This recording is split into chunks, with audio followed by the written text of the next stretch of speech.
So I'll hear people say, if you believe it, then you can achieve it. And the problem with that is they're leaving out the most important part of the equation. And that part is work, action, actually doing something.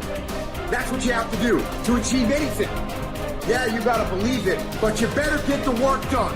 When you're a kid, you're all potential. It's chaotic potential. It can manifest itself in any number of ways. And maybe you don't want to give that up. So you're like Peter Pan. You want to be a kid forever because you don't want to give up the potential. And you look out in the world and all you see are Captain Hooks, who've lost a hand, who are chased by death because that's the clock in the crocodile. It's already got a taste of him. He's terrified by death and he's a tyrant. Well, I don't want to grow up to be that.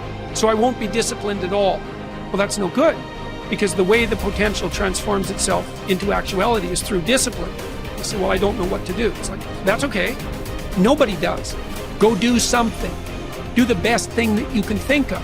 Put the best plan you have into practice. It's not going to be perfect and it will change along the way. But it will change partly because you become disciplined pursuing the path. And as you become disciplined, you become wiser. And as you become wiser, you become able to formulate better and better plans. What does it take to really make the changes starting tomorrow?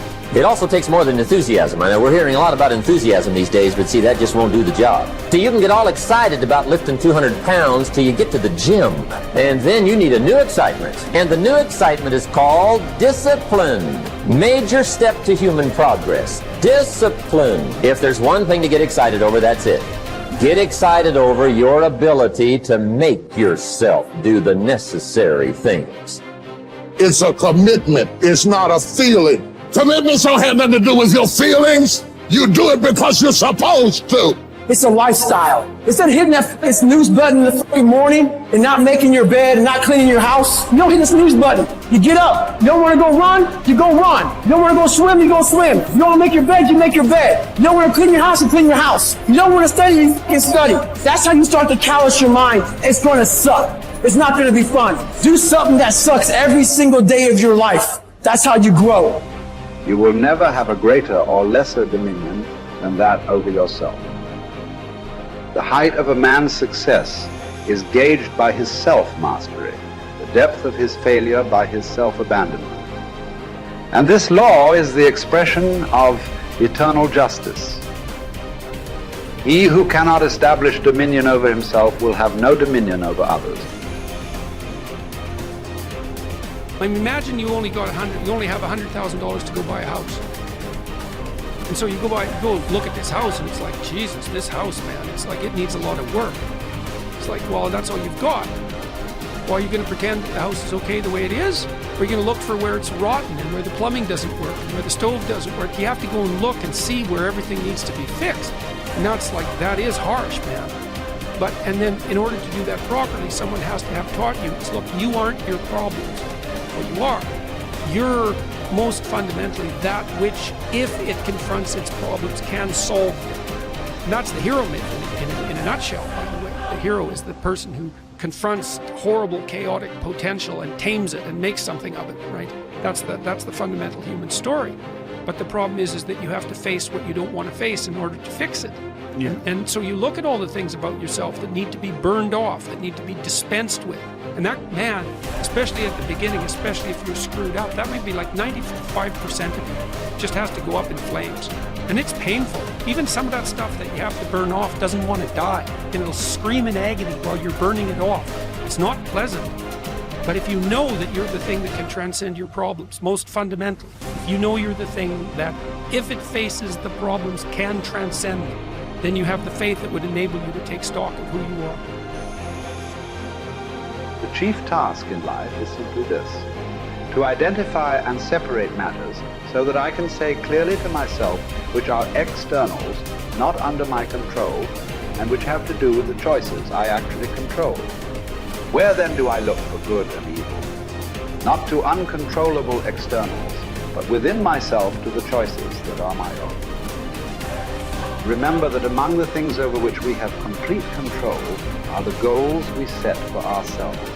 I think that when a Stoic concerns himself with things over which he has some but not complete control, such as winning a tennis match, he will be very careful about the goals he sets for himself.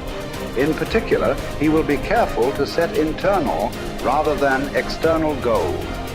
Thus, his goal in playing tennis will not be to win a match, something external over which he has only partial control, but to play to the best of his ability in the match, something internal over which he has complete control. By choosing this goal, he will spare himself frustration or disappointment should he lose the match. Since it was not his goal to win the match, he will not have failed to attain his goal as long as he played his best. His tranquility will not be disrupted. The disciplined mind conquers all obstacles and achieves greatness, for it remains steadfast in the pursuit of virtue, undeterred by distractions or temptations. Discipline is the bridge between dreams and reality, turning aspirations into accomplishment. It is the compass that guides us through the storms of life, keeping us on the path of righteousness. By mastering our desires and impulses, we harness the power to shape our destiny. Discipline is the foundation of character, the forge where resilience and strength are honed. It is through disciplined action that we transform ourselves, inch by inch, into the best version of who we can be. This is from 12 Rules for Life. Rule 4 is compare yourself to who you were yesterday, not to who someone else is today. Yes. Because you need to have a hierarchy of improvement. You need to be aiming for something, and that means you're going to be lesser than people who've already attained along that dimension. Yes. And that can give rise to envy.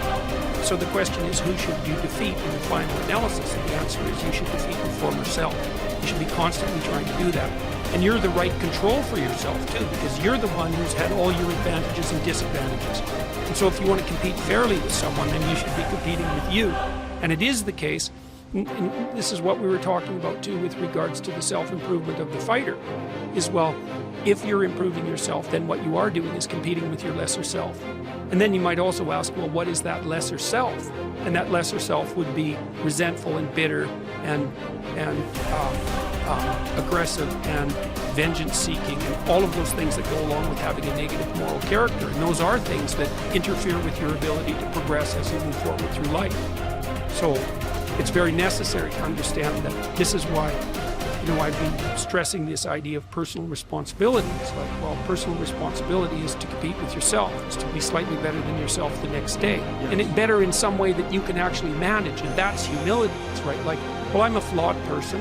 I've got all my problems.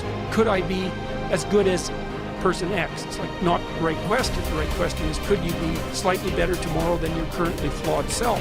And the answer to that is, if you have enough humility to set the bar properly low, then you could be better tomorrow than you are today. Because what you also have to do is you have to say, well, here's all my flaws and my insufficiencies, and the best that someone that flawed and insufficient could do to improve and actually do it is this. And that's not worth going out in the street and celebrating with placards. It's like, well, this is why I tell people to clean their room. It's not going to brag to someone that you did that. But someone as insufficient as you might be able to manage it. And that means you actually are on the pathway to self-improvement, and you're transcending your former self. And you might say, well, what's the right way of being in the world, if there is such a thing?